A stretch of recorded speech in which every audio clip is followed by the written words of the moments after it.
Namaste. Hello. Welcome all for our webinar on Max Müller, friend or foe. My name is Ankur Patel. I'm Director of Advancement for Hindu University of America.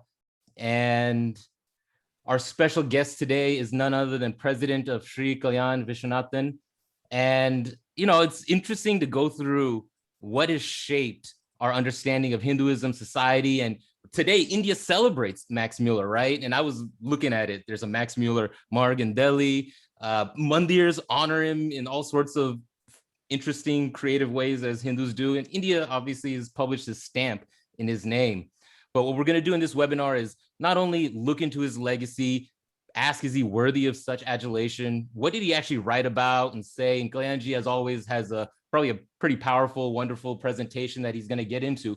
But as Hindu University of America is going into our summer quarter, we highly encourage you to, you're going to enjoy this webinar. You're going to learn a lot like you usually do, but please consider enrolling in a course over the summer at Hindu University of America. We've dropped the link in the chat. Kalyanji, I know you've introduced so many different courses. People have already asked, is this a course? No, this is not a course on Max Müller, but it'll get into, Kalyanji, how do you want to present it? I'll just quickly hand it off to you. It's always a pleasure and honor to have you, leading these webinars and presenting us with so much information. It's always mind-blowing, mind-boggling, and interesting. I'm looking forward to this, Kalyanji.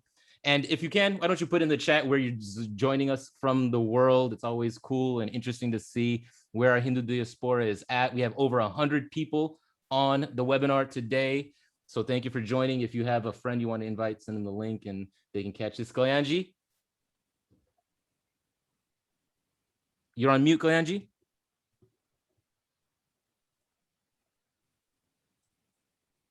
No, the audio is not working out right now, Kalyanji. Great. We have San Antonio, Sunnyvale, San Francisco, London, Irvine, Santa Rosa, Chicagoland, Indianapolis. Kalyanji, no, but your audio is still not working. Maybe you want to, I don't know, disconnect, unplug your headphones. I don't know. Is it just me? In the chat, can you hear Kalyanji? Can anybody hear me? Yes, now we can hear you. There we go. Okay, all right, there you go. Yes. So somebody tell me you can hear me now, okay? Yeah. Yes? Okay, good. All right, wonderful. All right, sorry about that, okay. So just really quick, I'm seeing all the different places from where people are joining. Houston, Tampa, Phoenix, India, etc., etc. Okay, good, very good, excellent. So first of all, a very warm welcome to all of you. I'd like to begin with a question. Most of us have heard of Max Müller. You certainly might, some of you might have driven across Max Müller Marg in Delhi, where the India International Center is located. You might have visited a Max Müller Bhavan, one of many such bhavans in India. Some of you may have seen a small little statuette of Max Müller at the Dakshineshwar Kali Mandir in Calcutta. So has anybody seen that? Just a quick question. Anybody seen Max Müller's statuette in the Dakshineshwar Kali Mandir in Calcutta? Yes or no? Anybody seen? I'm not hearing anything. No. Okay. Actually, Jayana G says she's seen it. Jayana Clark. Yeah, there you go. So, I visited Dakshineshwar Kali Mandir some time ago, a few years ago, and I was going through the inner prakara, meaning the, going through the corridors. And much to my shock, I saw Max Müller is one of the almost one of the deities in the corridor. Now, of course, it was not just gods there. There were many of the India's national, the freedom struggle movement figures were there on the prakara, and Max Müller was also there. So clearly, Max Müller is very, very respected and honored and celebrated in India. Uh, now, the question is, let me start with the question. What do you think of Max Müller? Do you think of him extremely positively, mildly positively? You're neutral about him. You don't really care about him, or you have a very negative view of him. Uh, what do you think about it? So, Dr. Sri, somebody saying negatively. Do not know, neutral, negative. Embarrassed to say, don't be embarrassed. I mean, come on. No opinion, all right? Suspiciously, okay? Amit Sharma is saying suspiciously. Yeah. So he's a complicated figure without question, so that we must admit. And there are people in India who greatly admire Max Müller, and in no small measure, some of the statements by Swami Vivekananda about Max Müller, which were delivered with great praise towards Max Müller, have shaped how Hindus and Indians have received Max Müller. Because, clearly, if Swami Vivekananda is praising Max Müller, he must be right, right? Cannot be ignored. How can Max Müller be ignored? I mean, Swami Vivekananda is praising him to the skies, and therefore the Max Müller must be worthy of enormous respect and regard. Without reading a single word that he has written, we can say, oh, he was a great man. So today, what we're going to do is we're going to take a look at what he wrote. Now, he wrote a lot. I mean, he wrote a tremendous amount. Perhaps for that alone, he is worthy. He's worthy of great regard and respect because of the sheer volume of his scholarship. Okay, if one were to measure scholarship in terms of volume, well, he deserves the accolades that he has received. But what did he write exactly? What were his views? That's the question we're going to take a look at today. Yeah, somebody saying translation of Rigveda is his great accomplishment. That's right. So now we'll begin to unravel some of that a little bit today.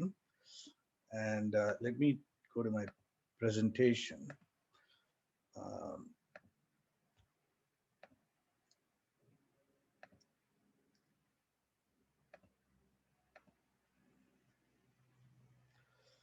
Okay, here we go. So, friend or foe? That's the question. Good or bad? Positive or negative? Hopefully, we'll get some kind of a sense of him. So, very briefly, he was born in the year. When was he born? 1823. He was born into a Lutheran household in Dessau, Germany. Lutheran meaning he was a Protestant Christian. He was born into a Protestant Christian household. Very briefly, in 1847, when he was only 24 years old, he was commissioned by the East India Company to edit, translate, and a complete volume of the Rigveda. Remarkably, this project consumed 27 years of his life, so till 1874. So if you think about it for a moment, right, here is a man spending 27 years of the prime of his life translating one text rigorously. And I've read somewhere that the East India Company paid him something of the order of £4 per page of translation. Okay, which is I'm assuming it's a pretty copious sum because of the number of pages contained in the Rigveda. Obviously, it was a reasonably financially uh, beneficial project for him.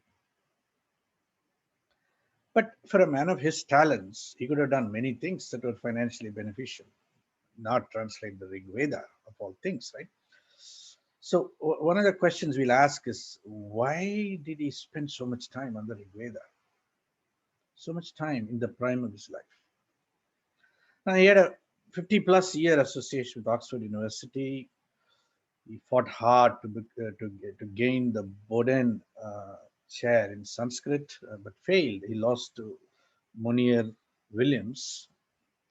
But then he was compensated for it by Oxford, who gave him made him a chair of comparative philology in 1868, and he occupied that chair till 1900 when he died. Okay, so he had a 50 plus year association with Oxford University. Now, very important distinction. He was a German, born and raised in Germany, but had a career in England, in Oxford.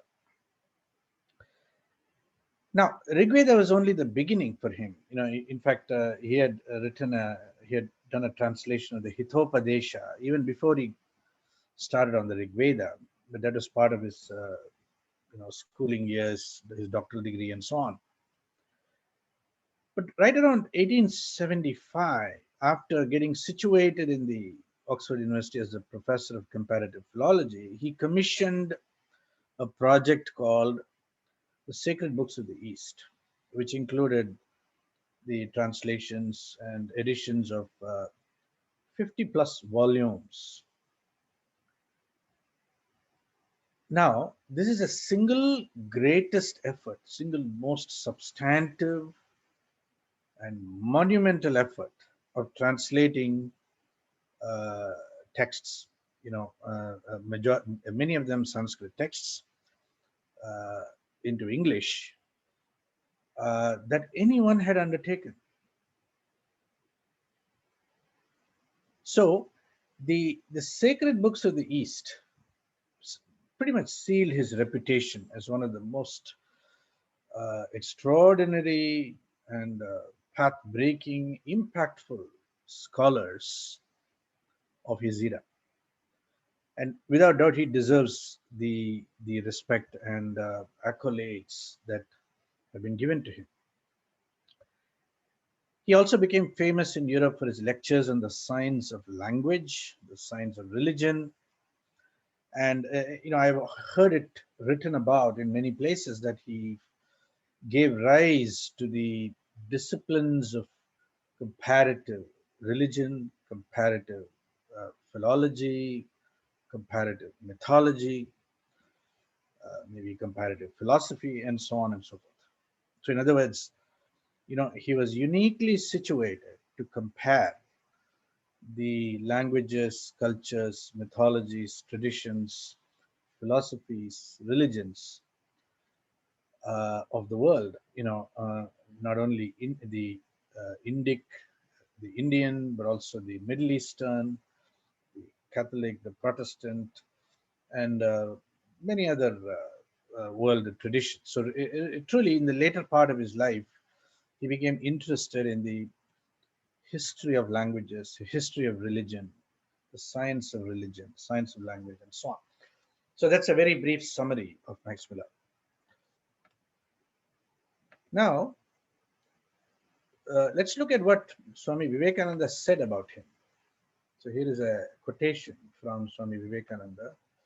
But Paul Deussen, or as he prefers to be called in Sanskrit, Devasena, and the veteran Max Müller. By the way, Max Müller liked to call himself Moksha Mula, one of his texts, have impressed me as being the truest friends of India and Indian thought. Okay, now that is, I mean, that's praiseworthy enough from Swami Vivekananda, but there's a lot more he has said about Max Müller. He compared him to Sayanacharya and many other things. So that's the complete works of Swami Vivekananda, 1896. That's when he met Swami Vivekananda met Max Müller in Oxford in the year 1896.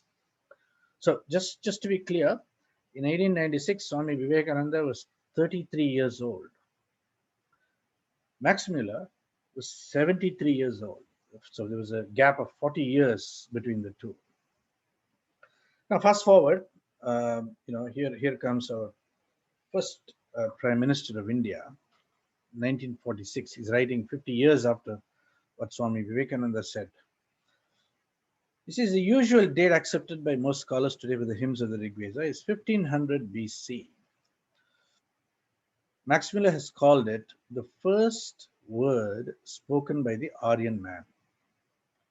Then Jawaharlal Nehru goes on to add, the Vedas were the outpourings of the Aryans as they streamed into the rich land of India. They brought their ideas with them from that common stock out of which grew the Avesta in Iran. So clearly, Jawaharlal Nehru is a great fan of Max Müller. He quotes him copiously in his discovery of India. One could almost say he discovers India through the eyes of Max Müller, literally speaking. Max Müller himself has studied the Zen Avesta and he's done a lot of work with comparative religions, comparative philology, and so on and so forth. Now, Max Müller is an important figure, okay, but his importance lies in his parampara. Now, there is an important thing that's happening, and I want you to look at this. So, first of all, there is a European discovery of Sanskrit with William Jones. Then there is a British denunciation of India and Hinduism, James Mill. It's a polemical denunciation of India and Hindus. Then there is the Thomas Macaulay, who completely disrupts the system of education in India, with his famous minute on Indian education. And then comes Max Müller. We can follow that up by Jawaharlal Nehru. And this, I'm calling this a parampara, a particular kind of lineage, which has the following characteristics. It begins with discovery, moves to a tremendous denunciation. You have to read James Mill to really understand what is written in the history of British India. Then comes the disruption of the entire education structure of India, Macaulay. And Max Müller performs a critical role of digestion. And we're going to look at what he did more carefully. And of course, by the time we come to Jawaharlal Nehru, the devaluation of Hinduism, Hindu Dharma, Sanatana Dharma, is complete. And Nehru really imagines, a post-Hindu India in his book, The Discovery of India. He's really discovering India that is not Hindu, that is post-Hindu, where Hinduism is left behind in the past. These three people, James Mill, Macaulay, and Max Müller, you could call them the Trimurtis, the three M's of contemporary Hindu. I'm using a term Hindu Dvesha, and I'll say more about it later on. But this is the parampara that needs to be properly assimilated. Now, to situate Max Müller, we want to go back a little bit in time and look at one of his illustrious predecessors, Martin Luther, who was the architect, the father of the Protestant Reformation. So here's a quotation from him. Therefore, this text, the Bible, clearly compels us to confess that the Messiah or Christ has long since come and was revealed, and he brought a spiritual and eternal blessing with him into the world. When the unbelieving Jews rejected this, would not have it, it was brought to the heathen. Who is the heathen here? The heathen are the original traditions of Europe, before Europe became Christian. He's talking about a time way back. But the wretched Jews were deprived of both their material and their spiritual blessing, as experience demonstrates. They have now been living for almost 1,500 years under great hardships and in uninterrupted captivity, and they have nothing of the promises of which the Lord is speaking here. Okay, so now there's a very important quote from Martin Luther, and what he's really saying is, in a nutshell, is the Old Testament had prophesied the coming of the Messiah. Then came the Messiah, or Jesus Christ, and the Jews rejected that Messiah. They did not become Christian, they remained Jewish. And therefore, all manner of, uh, you know, uh, misfortunes befell the Jewish people. Right through time, 1500 years, the Jewish people have been having tremendous misfortune. Why? According to Martin Luther, is because they did not accept that Jesus Christ was indeed the Messiah spoken of in the Old Testament. Okay, what's the point here? Well, the coming of Jesus Christ superseded Judaism. Superseded, meaning it rendered Judaism once and for all obsolete. And now Christianity was the new religion, the new faith for the entire humanity. Okay, this framework could be called replacement theology in Christian language. The Jewish, the Old Testament is now being wholly replaced by the New Testament as per the Christian imagination. And those who don't accept that this replacement has occurred in history are somehow now condemned to live in great hardships and uninterrupted captivity, as can be seen in history. Okay, now this is actually a foreshadowing of what really happened under Nazi Germany when the Jews were subjected to the Holocaust. Once again, it was a final solution in the imagination of the Nazis and Hitler of that time to a problem called the Jews are not really accepting Jesus Christ. That's the problem. Even though Christ himself was a Jew, was born as a Jew. Okay, so this supersession of Judaism by Christianity is not getting accepted by the Jews, but it's happened. As you move on, the argument continues. The Christian argument is Christianity supersedes all non-Christian traditions. It supersedes, it replaces. So the gospel of Jesus has two qualities, two inherent qualities in it. One is that the good news is that he has come to save all of humanity. Not just the Jewish people, not just the Christian people, but all of humanity. His message is pertinent. He has come to save, and the good news is he's going to save all of humanity. Okay? And this manifests in Christian thought in the form of these three different types of theologies. So, replacement theology means that past religions and traditions are false by definition, meaning they do not contain the whole truth. They have no validity. They never had any validity. They might have represented mere savagery and primitivity. And Christianity alone now possesses the truth, which must replace all the older traditions and religions wholly and completely. This is called replacement theology, and it is pretty aggressive. It is pretty, many cases very violent, and seeks to impose Christianity ruthlessly on non-Christian traditions.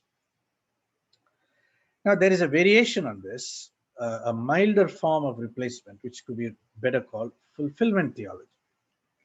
Here, the idea is that the past religions and traditions have validity. They have validity. They were valid. They had validity.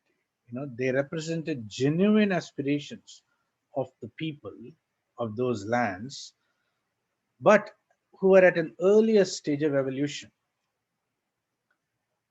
Those aspirations of the people are now going to be fulfilled by Christianity. Christianity now fulfills the aspirations and promises of the traditions of the past and slowly supersedes them. Then comes another innovation in Christianity, which is called liberation theology. Now, here, the framework is different. The past religions and traditions of the various parts of the world are the source of the misery and oppression of the people, and therefore those religions and traditions need to be eradicated. Only Christianity can liberate people from their misery and suffering and bring prosperity and success in the world, not after, not in the afterlife, but in the world. Okay, so this is a different form of theology called liberation theology. What does it have to do with Max Müller? We're going to find out. So here's a quotation from Matthew. Do not think that I come to destroy the law or the prophets. I did not come to destroy, but to fulfill. It's a very, very significant quotation, grounded in the idea of fulfillment theology. Now, fast forward.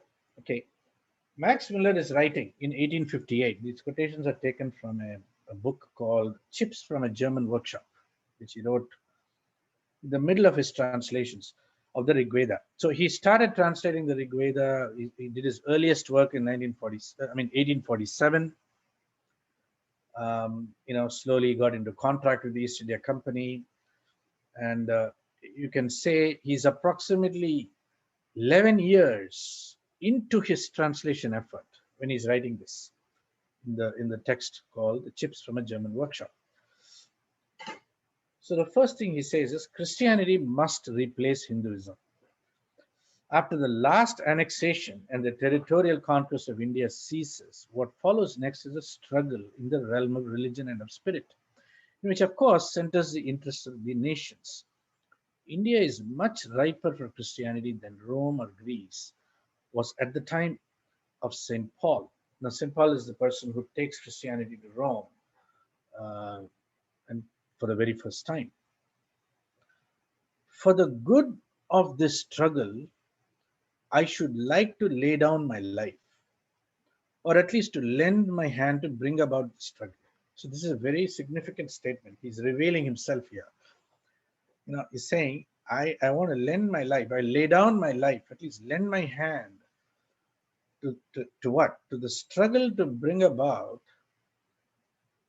the replacement of Hinduism with Christianity. Okay, this is the first clue. He's going to go on. Hinduism will die soon, and then what? Hinduism is a decrepit religion and has not many years to live.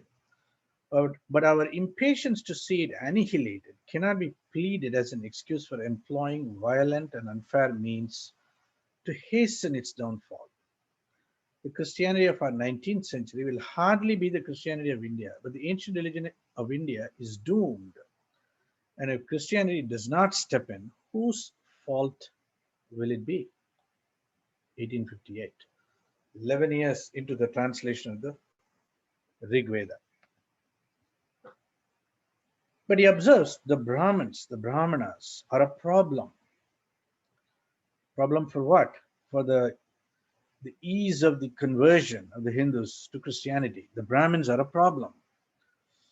The most elaborate arguments have been framed by the Brahmins to establish the divine origin and the absolute authority of the Veda. They maintain that the Veda existed before all time, a Paurusheya, that it was revealed by Brahman and seen by the divine sages, who themselves were free from the taint of humanity. At the present day, there are but few Brahmins who can read and understand the Veda. They learn portions of it by heart, these portions consisting of hymns and prayers which have to be muttered at sacrifices, and which every priest must know. But he sees the Brahmins as a problem because they seem to keep on hearkening back to the Veda as the source of their traditions and culture, religions, and so on. And he poses a question: can their ignorance of the Veda be exploited? So he says, with the language and the grammar of the Veda being somewhat different from the common Sanskrit, the young priests as in the young Brahmins of India, have as much difficulty in understanding those hymns correctly as we have in translating Old English. Now, of course, remember, Max Müller is not a Britisher, he's a German. He's very fluent in German. Yet, ignorant as they are of the Veda, they believe in it as implicitly as a Roman Catholic friar believed in the Bible, though he had never seen it. Now, he's talking about the era of Martin Luther here. Martin Luther, this is exactly Martin Luther's uh, protest against Catholicism, which is that the Catholic priests, the clergy, kept the Bible, which was in the Latin language, secret from the laity, meaning the common people.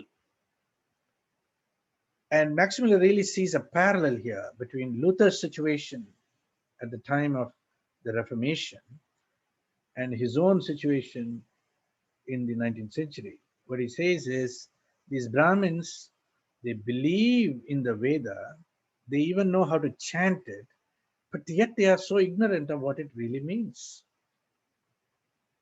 Can this ignorance be exploited? That's the question he's asking. But they keep falling back on the Veda. At the time when these systems were originally composed, meaning the Veda was still studied and understood, but in later times, the Veda was superseded by more modern works. You get the Puranas, Itihasas, and all of that.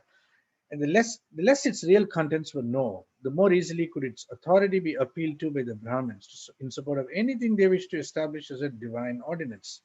Now, if nobody can read the Veda, and you had to rely on the authority of the Brahmin to explain what the Veda really meant, and that sets up a nice little exploitative structure where the Brahmins could exploit the common people by claiming the Veda says this, the Veda says that, even though they themselves don't know anything about what the Veda is really saying because they don't understand the Veda. At least that's what Max Müller is claiming.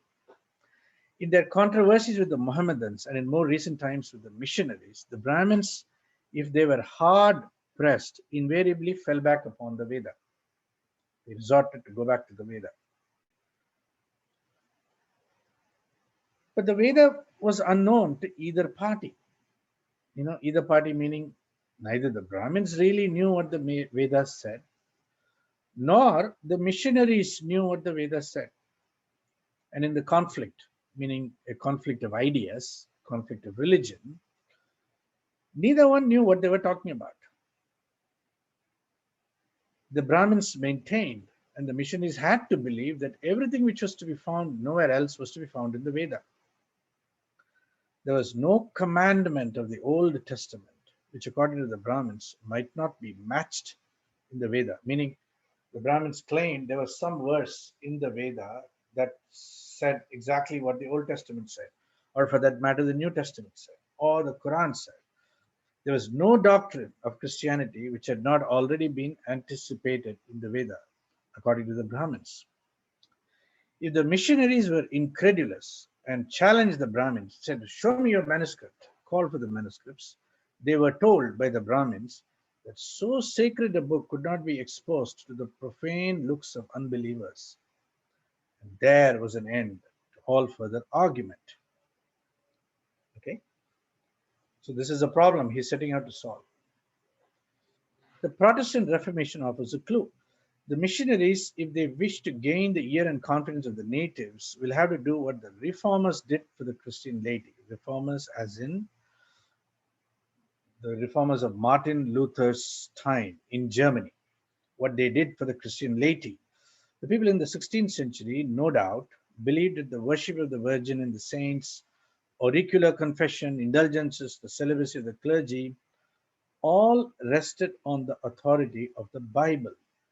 They could not read the Bible in the original because it was in Latin, and they were bound to believe what they were taught by the priests. So the only source of any knowledge that the laity, meaning the common people had was via the clergy, the priests. And the priests naturally could exploit that ignorance of the masses by saying, oh, the Bible says this, the Bible says that, and the common people had to believe. So what did Martin Luther do? He translated the Bible into German and made it available for all to read. And this was a seminal moment in the Protestant Reformation, when for the first time, the text which had been kept somewhat shrouded in mystery, by the priests, by the clergy, by the bishops and the Pope and so on, now could be read widely by everybody, and therefore the book got,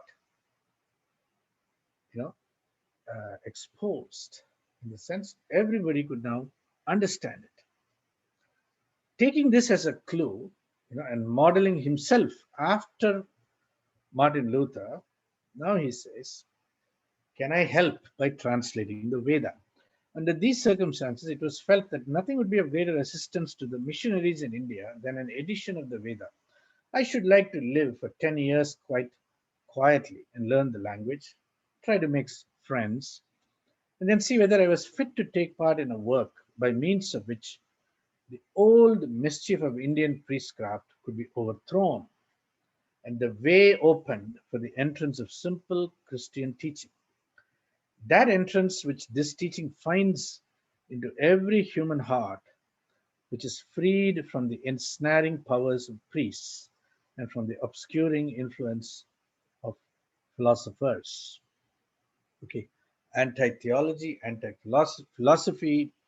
What he's saying is, let's lay open the Veda to the masses, and that alone is sure to open the door for Christianity to get in fully. So here you find the clue as to what really motivated him and consumed his attention for 27 years of his life. It's a remarkable confession.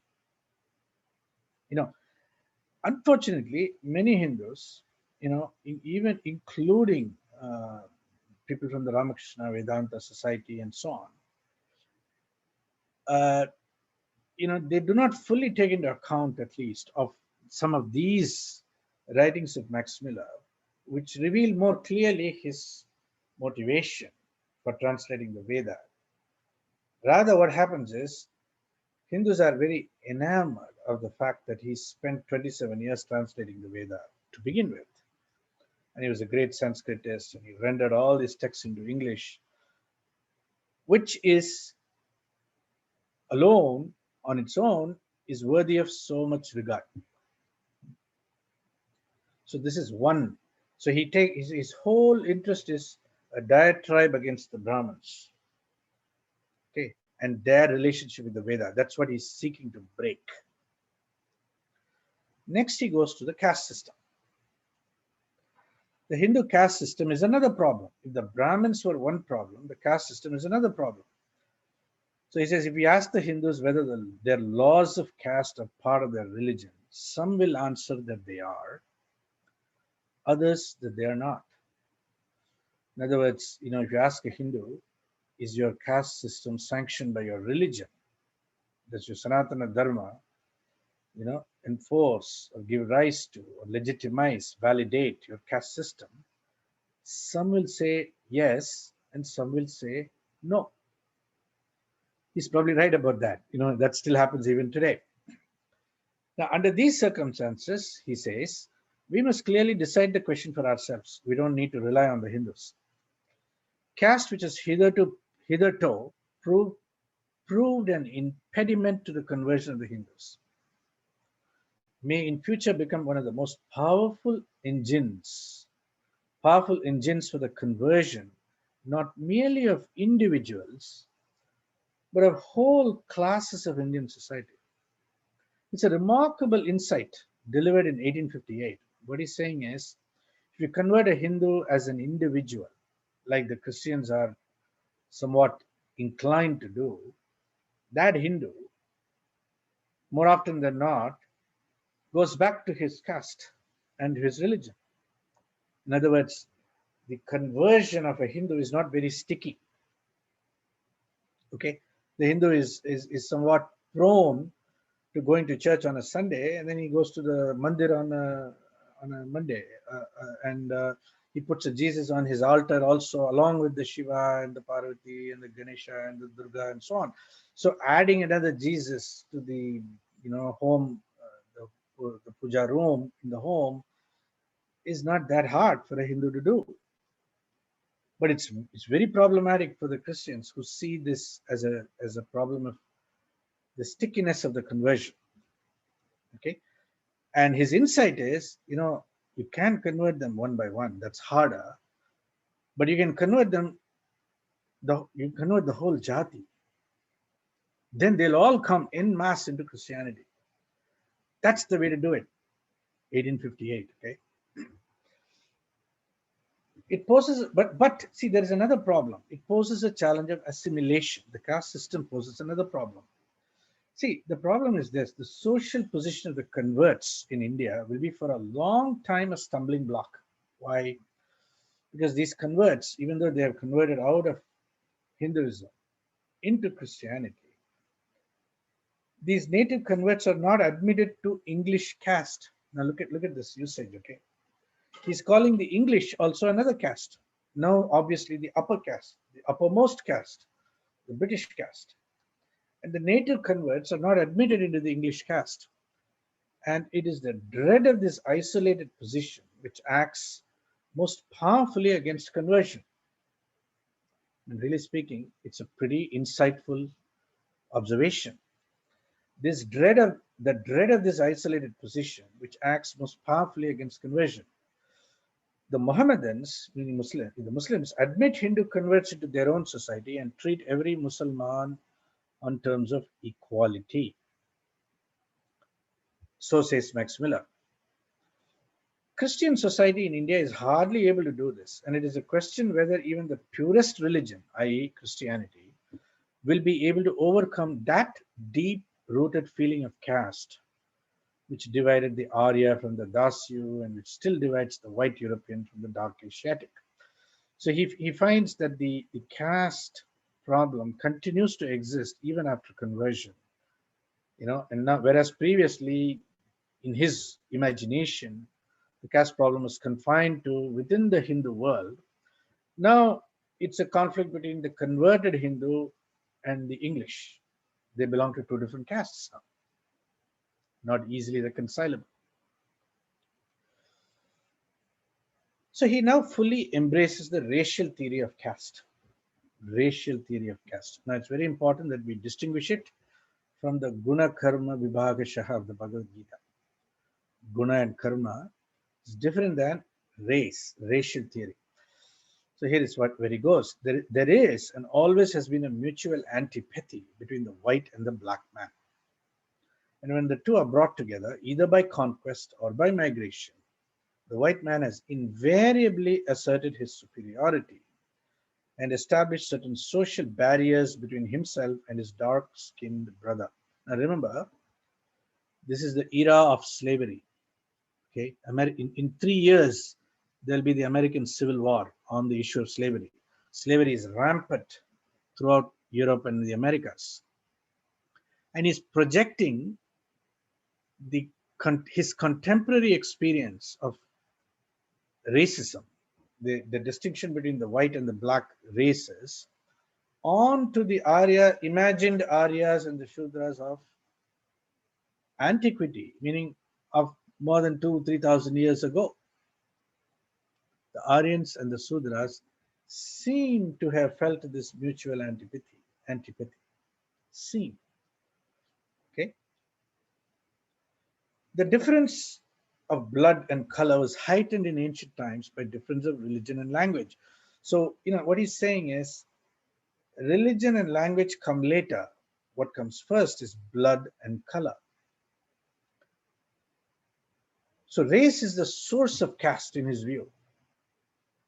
It's not just caste in ancient India, but in modern times also, and in countries where the Negro has learned to speak the same language and to worship the same God as his master, The white man can never completely overcome the old feeling that seems to lurk in his very blood that makes him recoil from the embrace of his dark neighbor.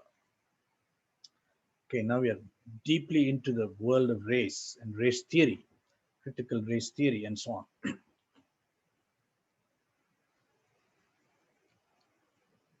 Race, language, and caste. So he collapses all of them. The first trace of caste which we find in India is purely ethnological, which is racial. India was covered by a stratum of Turanian inhabitants before the Aryas, or the people who spoke Sanskrit, took possession of the country.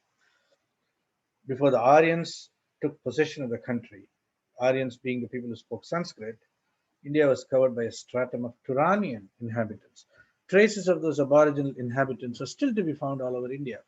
The main body of these earlier settlers, however, was driven to the south, and to the present day, all the languages spoken in the south of India, Tamil, Telugu, Kannadic, etc., are perfectly distinct from Sanskrit in the modern Sanskrit dialects such as Hindustani, Bengali, Hindi, Marathi, etc., etc., etc. So he is completely now settled into the racial theory of caste.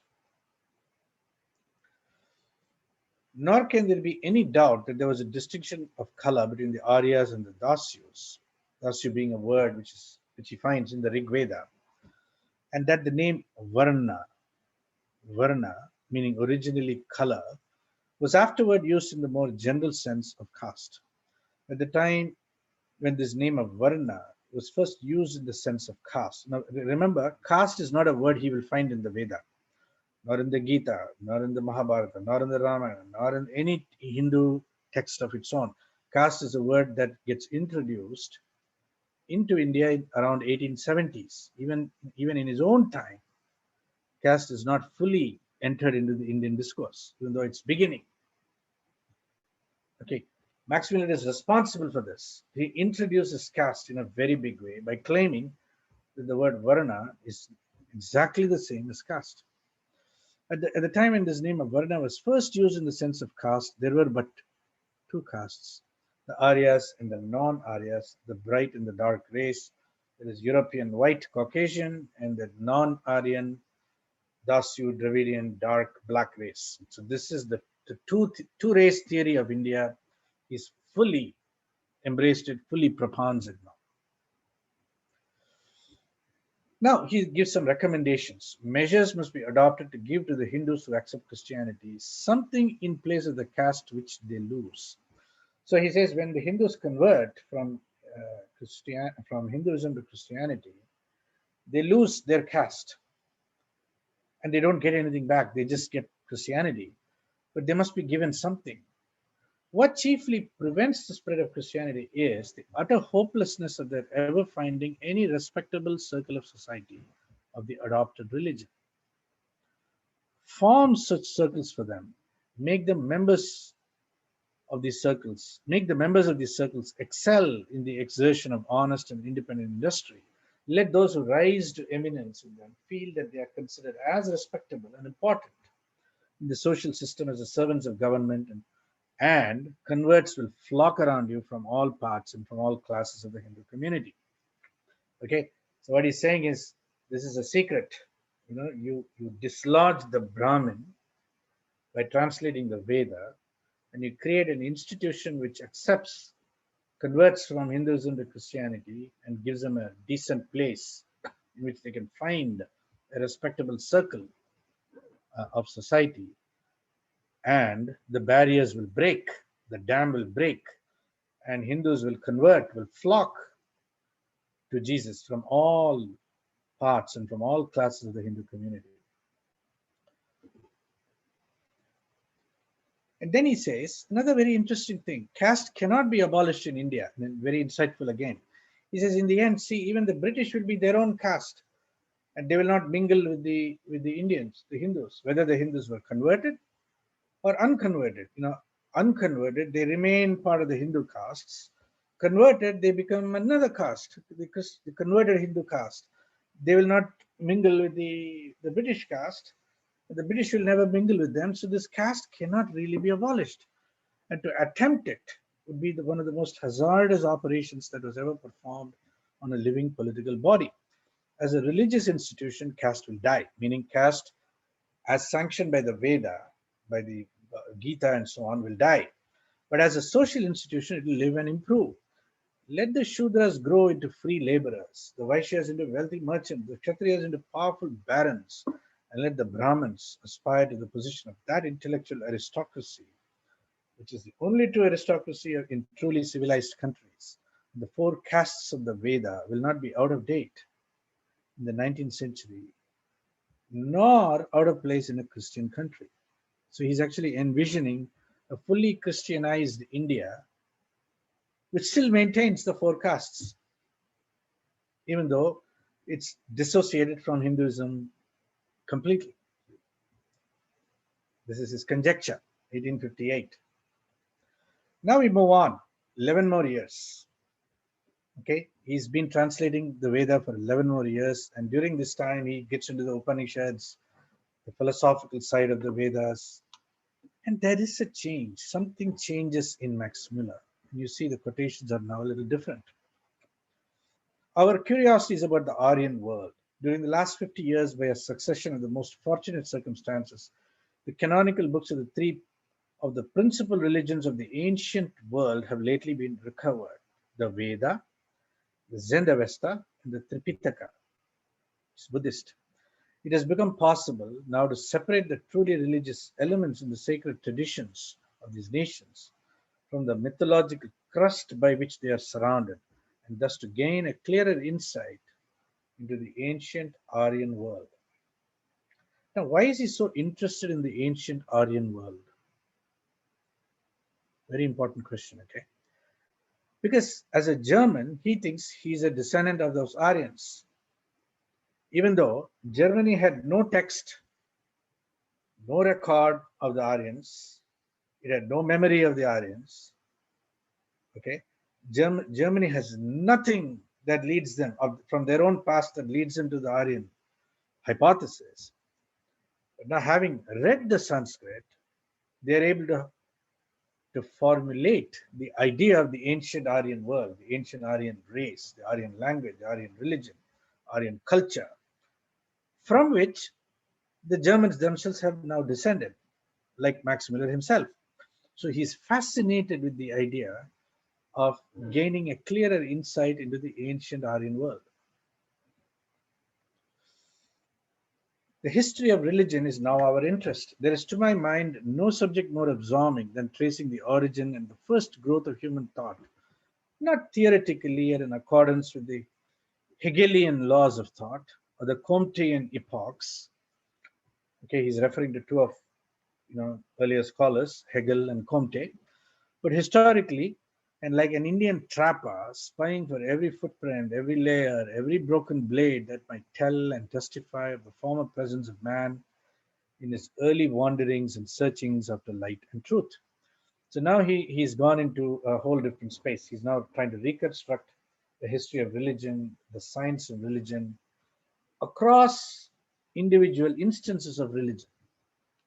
He's become interested in religion as an independent category, of which Christianity is one instance, one example. Hinduism is another example. Buddhism is another example, and so on. He wants to tell the story of the history of religion as a whole. And then he says we must develop a science of religion. By a proper division of labor, the materials that are still wanting will be collected and published and translated. And when that is done, surely man will never rest till he has discovered the purpose that runs through the religions of mankind, until he has reconstructed the true civitas Dei on foundations as wide as the ends of the world. The science of religion may be the last of the sciences which man is destined to elaborate, but when it is elaborated, it will change the aspect of the world and give a new life to Christianity itself. A remarkable sentence. See, from the Veda, from his interest in translating the Veda in order to help the missionaries take issue with the Brahmins, show the Brahmins, look, where does it say that in the Veda? Whatever you're claiming, show me where it is in the Veda. Or your Veda is saying the exact opposite. How can you claim that? And so on. From that interest, now he's got a different interest, which is to show that in the history of religions, religions evolve in time in a Darwinian fashion. They were primitive at one point. They are more and more sophisticated, more organized, more appropriate to the contemporary man or mankind, humankind. He is interested in telling the story, the science of religion. But in that story, the winner is Christianity because it's the latest. Of course, that doesn't give credit to Islam, which claims it alone is the latest religion. But no matter what the argument is, the religion of the Vedas has now been consigned to the ancient past. Okay, so he is now able to say the Veda was great, the Veda was fantastic, the Veda is really an extraordinary document. Why? Not because it is relevant for contemporary humanity, but it testifies to the history of humanity. It's a piece of historical record which gives us a clue as to how human beings of that era, of that ancient antiquity, how they thought, what they believed in, and so on. So, in a sense, this is a kind of anthropologizing of the ancients. But that's the project that gets fulfilled by his shift towards the science of religion. Christianity will gain immensely. But this is not the only advantage of a comparative study of religions. The science of religion will, for the first time, assign to Christianity its right place among the religions of the world. It will show for the first time fully what was meant by the fullness of time. The fullness of time. Okay, that is fulfillment theology. What it means is, in the fullness of time, every religion, every tradition, every philosophy, everything that existed on planet Earth, everything that exists on the earth will give way to Christianity in the fullness of time. That's fulfillment theology for you. It will restore to the whole history of the world in its unconscious progress towards Christianity. So what he's saying is the whole world is progressing towards Christianity. They just don't know it. They just don't know it. I mean, they're unconscious about it, but they're still making progress. They're moving towards Christianity. Its true and sacred character. To the missionary, more particularly, a comparative study of the religions of mankind will be, I believe, of the greatest assistance. Greatest assistance to do what? To convert the natives. That's it. So this consideration never really dies. 11 years later, he's saying the same thing. He's coming at it slightly differently. It is the same argument. Missionaries are apt to look upon all other religions as something totally distinct from their own, as formerly they used to describe the languages of barbarous nations as something more like the twittering of birds than the articulate speech of men. The science of religion, I hope, will produce a change in our views of barbarous forms of faith and worship.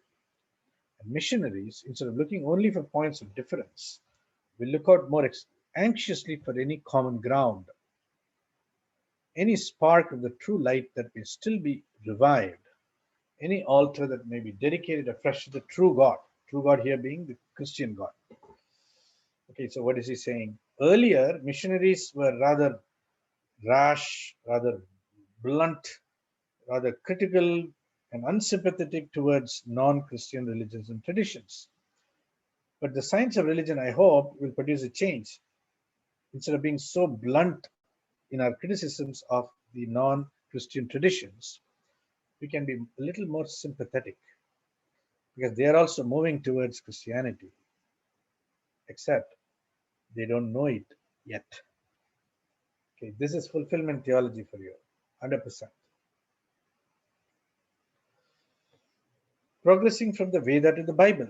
If missionaries could show to the Brahmins how much their present faith differs from the faith of their forefathers and founders, if they could place in their hands, what? The Veda, and read with them in a kindly spirit the original documents on which these various religions profess to be founded, and enable them to distinguish between the doctrines of their own sacred books, that is the Vedas, and the additions of later ages, like the Puranas, Itihasas, etc. An important advantage could be gained. The choice between Christ and other masters would be rendered far more easy for many a truth-seeking soul. In other words, what he's saying is, if the missionaries could only sit with the Brahmins, the Hindus, and gently, compassionately read to them their own Veda and tell them what the Veda is saying, when the Brahmin fully understands what the Veda has said, he will automatically convert to Christianity. Okay, that's the spirit of this, the moving from the Veda to the Bible. Fast forward another 15 years. Okay, so now it's, he has read the Upanishad, he's completed some of the later translations. He's commissioned the entire sacred books of the East. Many, many more works are being done. And you see yet another turn in Max Müller. Now he's saying, if I were to look over the whole world to find out the country most richly endowed with all the wealth, power, and beauty that nature can bestow, in some parts a very paradise on earth, I should point to India. If I were asked under what sky the human mind has most fully developed some of its choicest gifts, is most deeply pondered on the greatest problems of life, and has found solutions of some of them which would deserve the attention, even of those who have studied Plato and Kant, I should point to India. So now he's saying something really praiseworthy of India. How is it possible? How is it possible that earlier he was single-mindedly devoted to converting every last Hindu into Christianity for nearly 20 odd years? And now suddenly he is giving some level of praise to India. Okay, this is the mystery. Now, one could say, his own reading of the Veda, the Upanishads in particular, later on gave him a little more, respectful interpretation or understanding of what the Veda contained. And he was moving a little bit in the direction of being far more sympathetic towards India.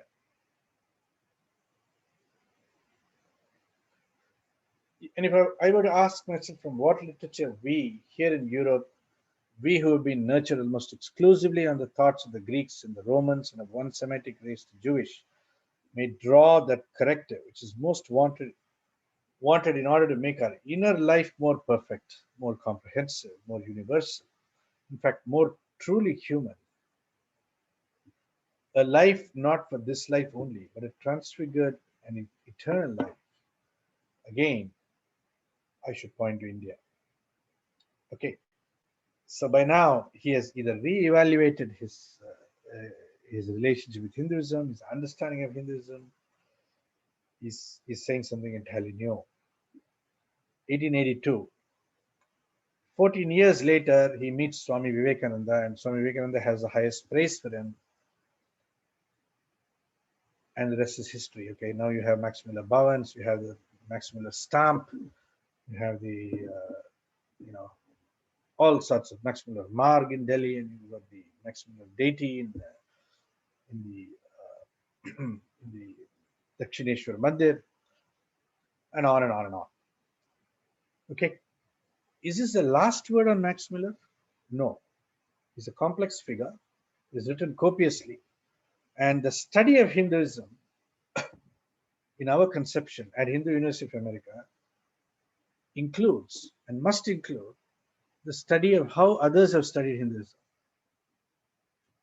And it is probably worthwhile for someone to take a major research topic and study the full scope of what Max Müller has written, so as to revisit and reevaluate who was he, what was his interest, do we understand him fully, is he worthy of the praise that Hindus have been giving to him or not? Those are questions for another day. But today I just wanted to kind of give you a sense of some of the things about that Max Müller himself has written, which are probably not widely known. Okay, with that, I'm going to say, if those of you who have not yet taken the orientation to Hindu studies course, you should. I see there are 165 people here in the. Let me stop sharing, and I will ask this question. Yeah, so Ankur is throwing up the poll. Okay, there's a small poll here. Have you already taken the orientation to Hindu studies course? Yes or no? That's a simple question. Very easy to answer. Yes or no? Are you interested in joining the summer quarter orientation to Hindu studies course? Now, if you're even mildly interested, you should take the course. Okay, it's the beginning. It's an entry point into the world of Hindu studies as we need to reconstitute it, as we need to extract it from the authority, the epistemic authority that the West has imposed on it for a few centuries now. So let me say a little bit about a little bit more about the course itself. Okay, the the orientation to Hindu studies course is a 1 credit hour course, approximately 10 hours. There'll be 11 sessions. I mean, actually the sessions will be 90 minutes long. There'll be at least 30 minutes of Q&A and discussions during every session. There'll be 2 readings every week. We'll read about 30 to 50 pages every week. We'll have discussions on what we read. You'll get an overview of all the areas of study, programs of study at HUA. You'll see videos. We'll get grounded in some Sanskrit words. You'll meet a variety of faculty. There'll be invited guest talks by different people during the course. And the course begins on July 16th, which is less than 1 week from today. It takes place on a Friday evening at 8 p.m. Central Time, 6 p.m. Pacific Time, 9 p.m. Eastern Time. 90-minute class, 60 minutes of maybe lecture, and 30 minutes of discussion, about 11 weeks approximately. Okay, and the course learning outcomes are simply you'll be exploring the various options and trajectories, methods, and paradigms in the Hindu Studies program, distinguish central ideas and concepts of constitution, the foundations of Hindu Dharma. You look at different areas of study and courses offered. You look at Sanskrit studies, texts and traditions, history and method, post-colonial Hindu studies, conflict and peace studies, yoga studies, which I've not added here. You look at what is really interesting to you. Do you want to go deep towards a study of Hindu thought, or do you want a deep engagement with Western thought from a Hindu perspective, which actually involves 2 different things. One, it involves studying how the West has studied Hinduism. It also involves studying the West itself from a Hindu perspective. And both of those are extremely interesting and utterly fascinating possibilities. This course will really give you the opportunity to recognize the possible value, the opportunity of engaging seriously, rigorously, the study of that which we call Hindu Dharma. So that is the end of the formal presentation. I'm going to stop sharing now. There are a few questions in the Q&A box. About 102 out of 136 people have filled out the poll. If you can just click on that, please do. Andrew, you want to go after some of these questions in the Q&A box? Yeah, please, everybody fill out the answers. If you would kindly do so, please, I'd appreciate it. Yeah, questions. So first question, Dr. Ambedkar wrote about Ambedkar, I mean, he was a scholar trained in Columbia University, and he disagreed with almost everybody else. He naturally disagreed with Max Müller on many aspects of his translation. He also agreed with Max Müller on some aspects of his translation. One of the things that people do not know about Ambedkar is that he completely rejected the Aryan invasion migration hypothesis. Okay, I'm going to answer questions in the Q&A box only. Okay, please put your questions in the Q&A box so that the chat window has got a lot of traffic. It's hard to keep track of it. Okay, here's a question. What is the source of the quotations by Max Müller? Well, there are multiple, but there are a series of diaries he kept in the German language, which got translated into texts called Chips from a German Workshop. That's the source. It's interesting how the first war of independence in Britain has no impact on Muller's attitude writing. No, that's not quite true. It did impact him. And see, Max Müller complained bitterly about the British trying to push Christianity down the throat of the Hindus aggressively. He complained about it. And he said, he actually claimed that the 1857 War of Independence was in fact a reaction to that kind of missionary activity of Max Müller.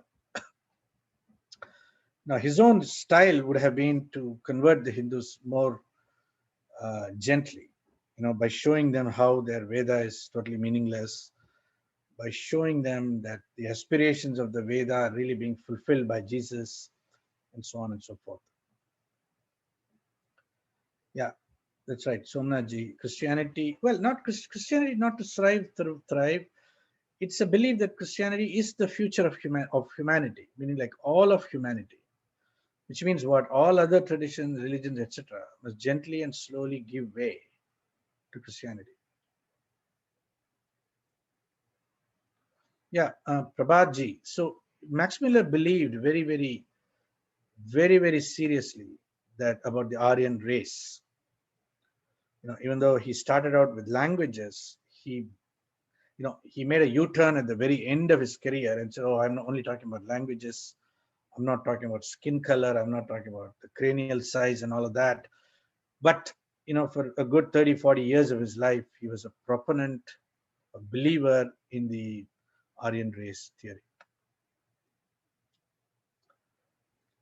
Well, somebody says it's a waste of your time. Sorry about that, sir. I'm sorry you wasted your time. What is the current attitude towards Max Müller from the various institutions in India? Well, clearly it's mixed. There is a certain veneration of Max Müller that continues to exist simply because of his the amount of work that he did, the copious amounts of translations and so on. Okay, let's see. Wasn't conversion to Christianity very unsuccessful?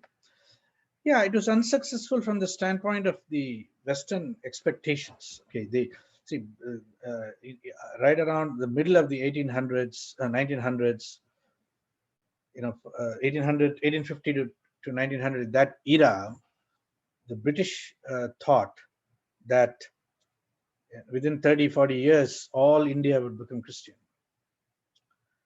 And against that expectation, it was a total failure. The Hindus did not convert in that to that extent. Michaela Shepherd, you're saying, is there an actual degree in Hindu Dharma? Yeah, so Hindu University has a master's degree in Hindu studies and a PhD in Hindu studies. Can you have a career with this degree? I hope so. A career in teaching and research primarily, maybe a career in counseling, maybe a career as a chaplain, and on and on. Is the translation of Rigveda by Max Müller worth reading? Okay, very interesting question. Okay, later on, Sri Aurobindo, critiques this particular translation quite heavily. And what he says is the translation of Max Müller is very adibhautika, and not at all adhyatmika or adidaivika. What does that mean? Well, what that means is Max Müller misses the esoteric, the spiritual, the ontological dimensions of the Veda almost completely. And what he ends up doing is he translates the Veda in naturalistic, primitive, nature worshippers type of paradigm. Okay, is it worth reading? I think it's worth reading if you want to understand what he did. Is it worth reading if you want to understand what the Veda is saying? I would say no. To understand what the Veda is saying, there are other sources. Yeah, is there a course on the modern caste system? Yeah, there is going to be. Okay, it's not there right now, but it's going to be. Mohini Sarin, why would Swami Vivekananda give a free pass to white? white supremacists like Max Müller. Well, see, Max Müller was an ambiguous figure. He was equally disdained by many Christians for not being Christian enough, as well as by Hindus for trying to convert them, even though his form of conversion was more gentle. In the end, he did seem to get some appreciation for the Vedanta, and he wrote a book on Ramakrishna Paramahamsa and so on. Is it possible that Max Müller's change in perspective was due because of his becoming less dependent on British funding? No, I think the Veda grew on him. As the more he translated it, especially the Upanishads and so on, he started sensing that the Veda was saying something different than what he had been doing until that point. And he really acquired a certain measure of respect for the Veda, but also because he really believed the Veda represented the voice of ancient Aryan antiquity. Okay, what does that mean? That means he believed the Veda is the most original record of the Aryans. And he himself, being German, was an Aryan, a descendant of the Aryans. So therefore, there had to be something great about the Vedas, even though it was primitive, ancient, antiquated, and so on. So that is the thing that he gets most left with in the end. Okay, so let's what is the final verdict on Max Müller? He remained Christian till the end of his life. There is no doubt about it. And people who miss that are completely mistaken in their judgment of Max Müller. And it's quite unfortunate Swami Vivekananda evaluated him so highly and did not quite investigate the tremendous commitment Max Müller had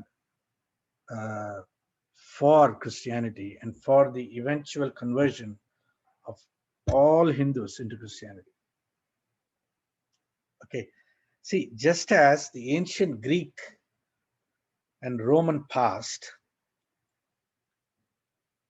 the philosophy of Socrates and Plato and Aristotle and so on gets incorporated into Christianity, and Rome and Greece is left totally Christian in contemporary times, so too, in Max Müller's vision, India would be left totally Christian, having fully converted to Christianity, but yet maintaining a certain academic reverence for its Vedic past. That's the future he envisioned. Okay, did Max Müller's teachings and work impact Hitler's actions, decisions? Now, that's a very interesting question. Okay, see, Max Müller's speculations were certainly in line with about 100 years of relentless German speculation on the Aryan race. Okay, and insofar as he's a major contributor to that line of speculation, it did affect Hitler. Hitler believed in the Aryan supremacy 100%. And you can read it entirely in Max Müller's writings. Okay, but Max Müller died in 1900, long before Hitler came into power. He could not have anticipated what happened with Hitler. So it's, he was part of a trend which was moving in a particular direction.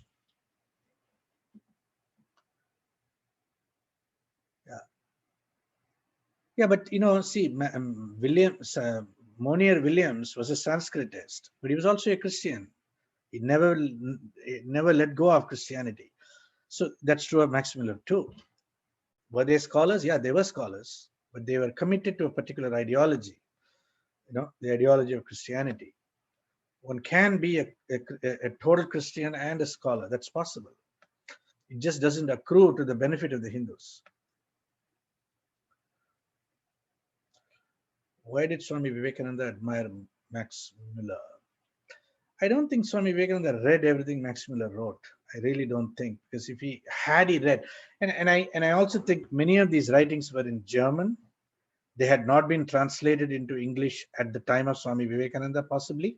So the Swami Vivekananda probably only read what was available to him briefly in English language. Does HUA provide help and support as a knowledge resource to Hindus involved in interfaith work? Yeah, absolutely. Please get in touch with us. Has anyone translated Rigveda, which is more to the truth? That's a great question. I think the most recent efforts at translation were triggered by Sri Aurobindo, followed by Kapali Shastri, followed by one R.L. Kashyap. I'm hoping that one of these days we will have a course on those translations of the Vedas. Why did Oxford support Max Müller? Well, simply England was not creating Sanskrit scholars at the time. Germany was. Germany got much more interested in Sanskrit than England ever got interested. So Germany's interest was missionary, historical, and intellectual. England's interest in India was utilitarian. Okay, in India, England wanted to rule India, wanted to extract wealth from India, wanted to extract knowledge from India, wanted to convert India. But Germany had a much wider sense of interest in India, ranging from the development of the so-called disciplines of philology and anthropology and psychology. People like Sigmund Freud and what's his name? Who is his successor? Freud's successor. Another famous psychologist. They were all reading Sanskrit at that time. For most of no, Oxford did not support Müller because of the Christian domination. They could do it themselves. The British were very good at that. Carl Jung, that's the name I was looking for. I think Oxford wanted a Sanskritist, a philologer like Max Müller. Max Müller was interested. The East India Company had already hired him to translate the Rigveda. He was well into that project, so it was easy to situate him in Oxford University. Who are the foremost of Max Müller's critics in the Western world? That's a great question, Padmaji. We need to study that. I think that's a great question worth researching. There's a competitive race. Yeah, there was. From where did he learn Sanskrit? Oh, he learned Sanskrit. First of all, he learned Sanskrit in Germany itself, when Germans had established several chairs in Sanskrit during his time. Secondly, he spent some time in Paris, in France, where there was a great somebody called. No, I'm not going to say the name because I might mispronounce it. Bopp, I think his name was Bopp, B-O-P-P, who was a Sanskrit scholar. He studied under him. That's where he got his knowledge. By the way, he never visited India, never, not even once. All his knowledge is textual.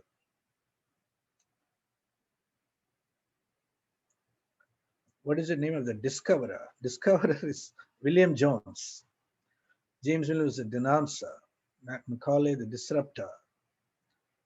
And Max Müller, the digester. Those are all my terms, okay? Jung, yes.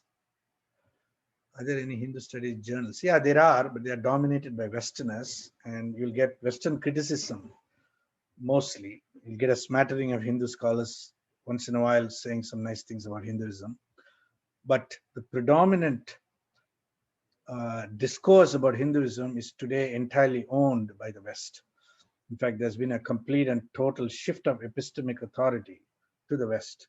Hindus don't study Hinduism. Hindus study, what do the Hindus study? They study technology, they study business, they study medicine in the contemporary paradigm. We are trying to interest the Hindus in studying Hindu, getting into Hindu studies. So, part of my goal here today is to invite you all to join the Hindu Studies courses. Please register yourself for the Orientation to Hindu Studies course. Let's do this. How many people are interested? 22. Okay. Summer quarters. Oh, sorry, 89 people have not taken the orientation. That's great. Are you interested? Only 20. Maybe it's 36. Okay, so let's see. I hope many of you will join the course in the summer quarter. And if so, I look forward to seeing you then. Uh, I think that is it, right? All right, fantastic, everybody. Thank you all for hanging in there, listening. Ankur has just put up the link for the Orientation to Hindu Studies course. Now, please click on it, get that on your screen, and then register sometime today. Do it quickly before you forget, and then it becomes a vague memory, like tomorrow. All right. Okay. Wonderful, everybody. Thank you so much for listening, and we'll see you soon. Bye bye. Namaskar.